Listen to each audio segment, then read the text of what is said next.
రాజు గారు మీరేమంటారు చెప్పండి. రాజు గారు సార్, ఒకటి ఏదైనా నాయకుడు ఒక సంస్కరణ చేసేటప్పుడైనా, ఒక సోషల్ ఇంజనీరింగ్ చేసేటప్పుడైనా అది మాటల్లో కాకుండా చేతల్లో చేయాలంటే ఆ నాయకుడికి గుండెల్లో దమ్ము గాని, కలేజా గాని, మానవత్వం గాని ఉండాలి.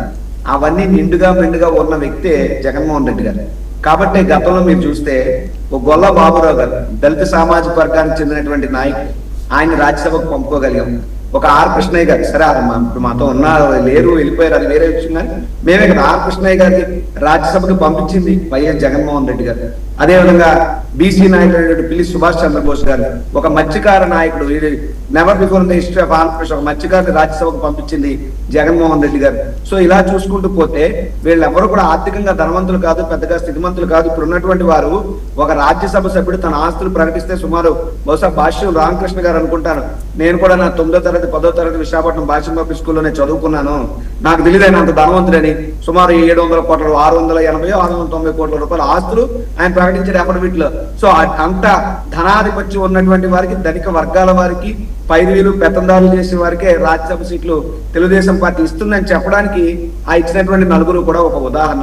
రెండోది చూస్తే ఇప్పుడు చింతకాయల విజయ్ అన్నటువంటి వ్యక్తి ఎవరైతే రాజ్యసభకి వెళ్ళారో అతను మెగాస్టార్ చిరంజీవి గారిని, మీకు మా ప్రాంతంలో ఎప్పుడు మర్చిపోరు, ఆ వీడియో ఇప్పటికీ వైరల్ అవుతా ఉంటది. మెగాస్టార్ చిరంజీవి గారిని పట్టుకుని నీచుడు, దౌర్భాగ్యుడు, దుర్మార్గుడు, దుష్టుడు అని అమనాబుధులు తిట్టిన చింతకాయల విజయ్ని ఆ మెగాస్టార్ చిరంజీవి గారి తమ్ముడు పవన్ కళ్యాణ్ గారు సపోర్ట్ చేస్తున్నటువంటి కూటమి దాని నుంచి ఆ అబ్బాయికి రాజ్యసభకు పంపారంటే చిరంజీవి గారు తిట్టిన వాళ్ళందరికీ పెద్ద పెద్ద పదవులు వస్తాయా, లేదంటే కాపు సామాజిక వర్గం మీద దాడి చేసిన అందరినీ తీసుకొచ్చి ఉన్నత పదవుల్లో కూర్చోబెడతారా అన్నటువంటి అనుమానం ఒక పక్క. మరో పక్క చూస్తే సరే తెలుగుదేశం పార్టీ అంటే ఏడు కమ్మ సామాజిక వర్గానికి కుమ్ము కాస్తున్నటువంటి వాదన ఉంది. ఇంకో పక్క జనసేన నుండి కనీసం కాపులకు ప్రాతినిధ్యం ఉండాలి కదా. జనసేన నుండి కూడా కమ్మ సామాజిక వర్గానికి చెందినటువంటి లింగంనేని రమేష్ గారికి అవకాశం దక్కడంతో కాపులు కానీ జన సైనికులు కానీ ఇదేంటిది, ఆ పార్టీలోనే వాళ్ళకే ఈ పార్టీలోనే వాళ్ళకైనా ఇంకా మనం ఇప్పుడు మన బ్రతికేంటి అనేటువంటి పరిస్థితి. మూడో అంశాన్ని గమనిస్తే ఈ ఎప్పుడు కూడా రాజ్యసభకి ఒక ఎస్సీని పంపించినటువంటి పరిస్థితి లేదు. అయితే నిన్న ఇప్పుడు మా పేరు నాని గారు చెప్తా ఉన్నారు, ఎస్సీలు ఇద్దరు పంపించారట, ఎవరు చంద్రబాబు నాయుడు గారు.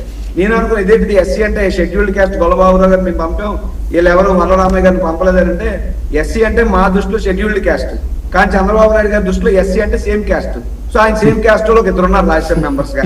సో ఈ రకంగా చూసుకుంటే రాజ్యసభ సభ్యుల యొక్క అర్హతలు ఏంటి అంటే, ఒకటి ఆర్థికంగా బాగా భారీగా పుష్టతో ఉండాలి, రెండు పైరువీలు బాగా చేయాలి. ఇప్పుడు సానా సతీష్ గారు ఉన్నారంటే ఆయన ఆర్థిక నేరాల్లో కూడా ఉన్నారన్నటువంటిది ఇది వచ్చింది, మరి ఆ పూర్తి లోతైనటువంటిది నాకు ఐడియా లేదు.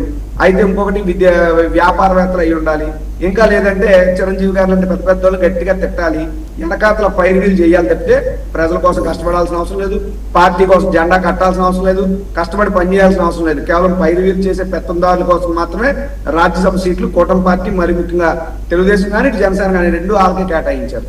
ప్రభాకర్ గారు ఏమంటారు? ప్రభాకర్ గారు ఉన్నారండి?